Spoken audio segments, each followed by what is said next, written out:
holy infestation! You've been struck with the hair demons! What are you talking about? The cursed head vermin, the scourge of every hygienic sailor on the seven seas! That's a lie! Sure as I'm standing here, they're wriggling about your scalp like a pack of wretched sea lions. Good analogy. This calls for drastic action. I'm bringing in old Ironsides. No, let's not be too rash. Rash? That's a bad sign. There's no time to lose. I'm going to have to amputate. No, you'll ruin my hair!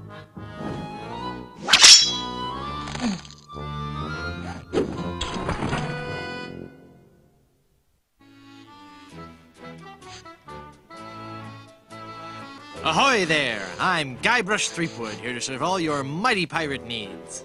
Pleasure to meet you, Guybrush. I am Haggis McMutton of the clan McMutton. How did you become a barber pirate? I spent 10 years at sea on board the HMS Anathema, the fastest ship in the Scottish Navy. So how did that help you become a barber pirate? It was a clipper ship. Ah. Do you know any rousing pirate stories? Well, there is the story of the secret of Bulky Island. We were a crew of 200 men under the command of Big Jake McJuggernaut, the most powerful captain on the seas. One night in port, Captain Jake heard the tale of an enormous treasure buried somewhere on Bulky Island. We set sail and landed on the island within a fortnight and found the treasure the next morning. Bulky Island? Where's that? You won't find it on any map. Captain Jake took the location of the treasure to his grave. Oh, it was a beautiful sight. A tremendous chest made of solid gold.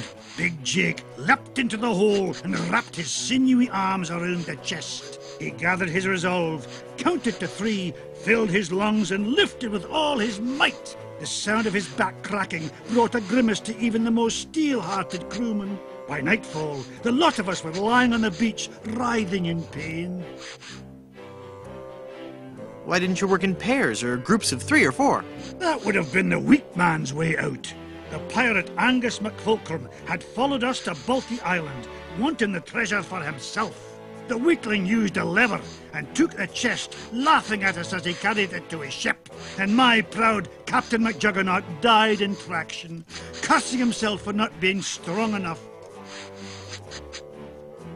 How would you like to join my crew? You seem like a nice enough sort, Guybrush, but a man cannot serve as my captain unless he earns me respect. And how would a man go about doing that? By besting me in a time-honored test of strength. Helping you move? Oh, could you? I just have a bed and a few boxes of books. I was just kidding. Was that really the test of strength? No, I'm talking about the traditional Highland display of strength and virility, the caber toss. Oh, but in school I was always picked last for caber tossing. Maybe it's because you weren't familiar enough with the sport. You see, the caber is a large tree trunk. We go to the field of competition, and each of us heaves the caber as far as he can. The man whose caber goes the farthest is the winner. That's just about the stupidest sport I've ever heard of. And I watch cable television. Aye, but you cannot argue with tradition. Ah, toss this. Those sure are nice scissors. Aye, they're my best pair. They can cut through almost anything. Why are they in the ceiling? Sometimes I cut hair so fast, the scissors fly from my hands at unbelievable speeds. Could I borrow those scissors for a minute? Sorry, no. They're much too valuable to me. You know they can cut through almost anything. Yes, I believe you mentioned that. Haggis. That's an unusual name. I suppose it is, but haggis is just a nickname.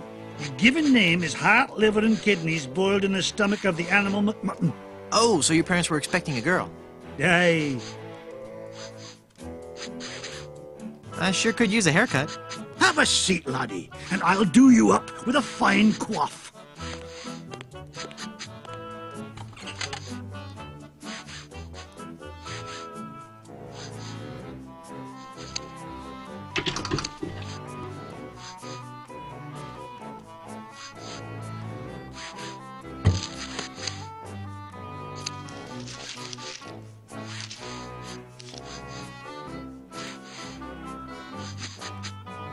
Ugh, blast that ineffectual paperweight. I'll have to go find another. But what about my haircut?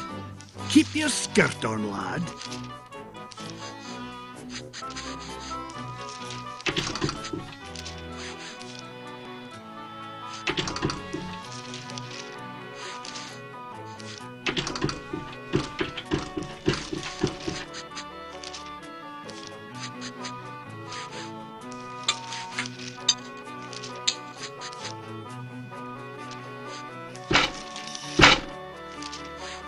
Phew.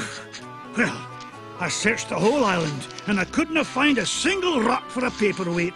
I suppose I'll just have to eyeball your haircut. I just remembered I have another appointment. Oh, I was going to give you a French braid, too.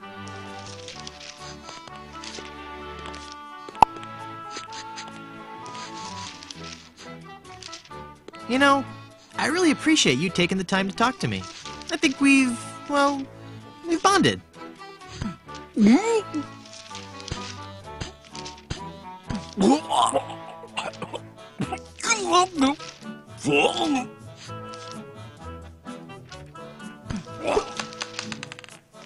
How did you do that? Oh, it was nothing, really.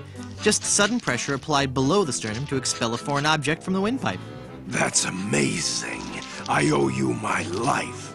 From now on, Yes? that will be known as the Threepwood Maneuver.